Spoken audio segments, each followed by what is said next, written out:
Hoje eu vou fazer a leitura para vocês sobre um conto que foi publicado, Metamorfose, A Fúria dos Lobisomens, organizado por Ademir Pascali, editora Alprint. O título do meu conto é Eterna Maldição. Aos 30 dias do mês de junho, no ano de 1960, nasce João, o 8º filho de uma família com 7 filhas. Uma criança com uma aparência pálida, muito magra e com orelhas compridas. Sua infância foi normal, não se alimentava muito bem, mas era bem mimado pelas 7 irmãs e por seus pais, Gervásio e Juliana, por ser o filho caçula e o único menino da casa. Ao completar 13 anos, seus familiares estranharam mudanças em seu comportamento. Na sexta-feira, após o seu aniversário, no silêncio da noite, João sumiu.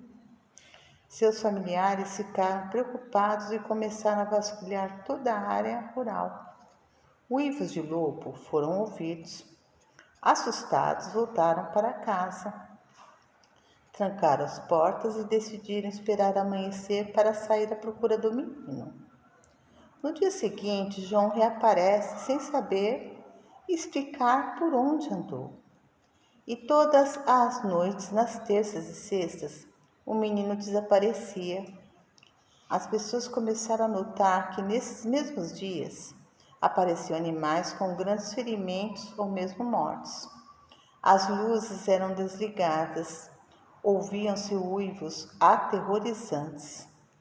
Numa terça-feira, noite de lua cheia, José e Eufrásia estavam voltando do culto da igreja e viram um enorme animal que vinha em direção a eles. Ficaram pálidos. Eufrásia conseguiu escapar, mas José lutou com o animal e levou a pior. Seu corpo foi retalhado pelas garras enormes da fera.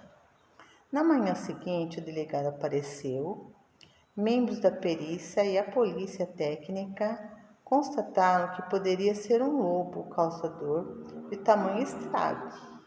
Eufrásia estava em estado de choque. Não conseguia discernir o real da fantasia. Então decidiu ir embora de vez daquela maldita cidade. Todos os homens começaram a vasculhar a região, mas nada encontraram. Na sexta-feira acontecera mais um ataque, e dessa vez foi com as ovelhas de seu Joaquim. Ele ouviu barulho no curral, pegou a espingarda, mas não chegou a tempo. As 5 ovelhas já estavam mortas. Todos os habitantes daquela cidade estavam amedrontados. Fecharam comércio, escolas, lojas e chamaram até policiais da cidade vizinha como reforços para ficarem de guarda. Se fosse preciso, atacariam a besta. Então decidiram na terça-feira à noite adentrar a mata e acabar com o monstro. Homens armados com espingardas ouviram o uivo da fera e foram até lá. Atiraram impiedosamente e o acertaram. Ferido, sua raiva intensificou-se, um ódio mortal dos humanos. Fugiu mata dentro. A coisa passou a atacar com mais ferocidade tudo o que via pela frente: cães, gatos, bois, vacas, homens, mulheres e crianças. Ele adorava crianças, principalmente as que não eram ainda batizadas, pois feridas teriam o mesmo destino que o dele. Ele queria vingança. Esse era o seu sentimento. Vingar-se de todas aquelas pessoas que o feriram. Ele também não gostava de estar naquelas condições de mutante, um diferente entre os humanos. E a população dessa pequena cidade foi desaparecendo. Muitos mudaram de cidade, pois já estavam perdendo seu sustento, outros morreram. Mas a polícia local estava atenta e resolveram fazer uma emboscada ao monstro. Numa sexta-feira, entraram muitos homens na mata e começaram a caçá-lo. E com sorte e muito esforço conseguiram alvejá-lo.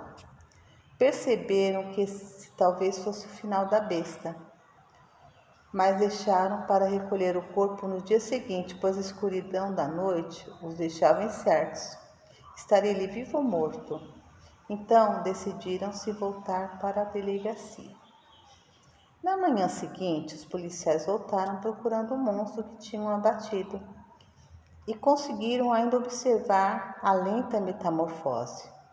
O que era pelo estava transformando-se em pele. Notaram um menino esguio, magro e com orelhas enormes.